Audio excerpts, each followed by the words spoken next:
شروع کرتا ہوں اللہ کے نام سے جو بڑا مہربان اور نہایت رحم کرنے والا ہے۔ ہمیں روزے کا خیال رکھنا ہے، ایسا نہ ہو کہ تھوڑی سی سستی کی وجہ سے ہمارا روزہ خراب ہو جائے۔ جیسے اب سحری کا وقت ختم ہو گیا، ہم اپنا کام جاری رکھتے ہیں، ادھر سے اعلان ہو جاتا ہے کہ سحری کا ٹائم ختم ہو گیا، کھانا پینا بند کر۔ ہم کہتے ہیں کہ اذان ہوئی، کھاتے رہو۔ وہ کہہ رہے ہیں بند کر دو، اعلان ہو رہا ہے کہہ رہے ہیں بند کر دو، ٹائم ختم ہو گیا۔ ہم کیا کہتے ہیں؟ کھاتے رہو۔ یہ تھوڑی سی سستی کی وجہ سے سارا دن بھوکے رہیں گے، وہ سارے کا سارا بھوکا رہنا ہے، وہ ضائع ہو۔ اس لیے جب آپ کو اعلان ہو جائے کہ سحری کا ٹائم ختم ہو گیا تو اس کا مطلب ہے ختم ہو گیا، اس کا مطلب باقی ہونا نہیں ہے۔ اس میں ایک آدھے منٹ کا کوئی مسئلہ ہوتا ہے، تھوڑا بہت آگے پیچھے جاتا ہے تو کوئی مسئلہ نہیں، لیکن اگر 5-7 منٹ آپ کھاتے ہی رہیں تو پھر روزہ نہیں ہوگا، پھر سارا دن بھوکا رہنے کا کوئی فائدہ نہیں ہے۔ بلکہ مفتی رشید احمد صاحب رحمۃ اللہ علیہ جو کیلنڈر بناتا ہے، ہمیں کوشش کرنی چاہیے اس سے بھی 1-2 منٹ پہلے بند کر دیں۔ اس لیے اذان کا تعلق نماز کے ساتھ ہے، اذان کا روزے کے ساتھ نہیں ہے۔ روزے کا تعلق صبح صادق کے ساتھ ہے بس۔ جب صبح صادق ہوگی، اب سحری کا ٹائم جب ختم ہو گیا، اب روزہ شروع ہو گیا، کوئی اذان چاہے 10 منٹ بعد ہے، کوئی 15 منٹ بعد ہے، بعض لوگ اپنے اسی پرانے معمول کے مطابق دیتے ہیں۔ ہم تو نماز ذرا جلدی پڑھتے ہیں رمضان میں، بعض لوگ اپنے روٹین کو باقی رکھتے ہیں، تو اس لیے یہ سمجھنا کہ ابھی اذان نہیں ہوئی تو سحری کا ٹائم باقی ہے، یہ غلطی ہے، اس کا ہمیں خیال کرنا ہے۔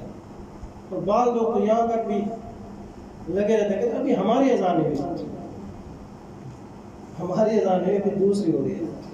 تو اذان چاہے ہماری ہو چاہے کسی دوسرے کی ہو، روزے کا تعلق اذان کے ساتھ نہیں ہے، یا سحری کا تعلق اذان کے ساتھ نہیں ہے۔ اذان نماز کے لیے ہوتی ہے، وہ اپنا جتنا مناسب سمجھیں گے بیچ میں وقفہ رکھ سکتے ہیں، لوگ تیاری کر کے نماز کے ٹائم پہنچ جائیں بس۔ اور سحری کا تعلق جو ہے سحری کے وقت کے ساتھ ہے بس۔ جب وقت ختم ہو گیا اس کے بعد جو ہے کھانا پینا بند کر دیں بس۔ تو سارا دن جو ہم نے بھوکا پیاسا رہنا ہے، یہ تھوڑی سی سستی کی وجہ سے کہ ہم کو ضائع ہو رہا ہے۔ اسی طرح دن کے اندر جب ہم وضو کریں گے تو ہمیں اس بات کا خیال رکھنا ہے کہ ایسا نہ ہو کہ ہم منہ اوپر کر کے غرارہ کرنا شروع کر دیں، اس سے پانی جو ہے وہ حلق کے اندر چلا جائے گا۔ حتیٰ کہ اگر کسی کو احتلام وغیرہ ہو گیا، اس کے لیے غسل فرض ہو جاتا ہے، تب بھی عام حالات میں تو اچھی طرح منہ بھر کے جو ہے وہ کلی کرنی چاہیے، لیکن روزے کی حالت میں درمیانے درجے کرنے، منہ اوپر نہیں کرنا۔ تو وضو میں تو ویسے بھی خیال رکھنا ہے، وضو کرتے ہوئے ہم کلی جو ہے درمیانی لیں، منہ اوپر کو نہ کریں بالکل، بس منہ تھوڑا سا پانی اس کو ہلائیں اور پھر ڈالیں بس۔ ایسا نہ ہو تھوڑی سی سستی کرے، پانی جیسے تھوڑا حلق سے نیچے اترے گا ہمارا روزہ جو ہے ٹوٹ جائے گا۔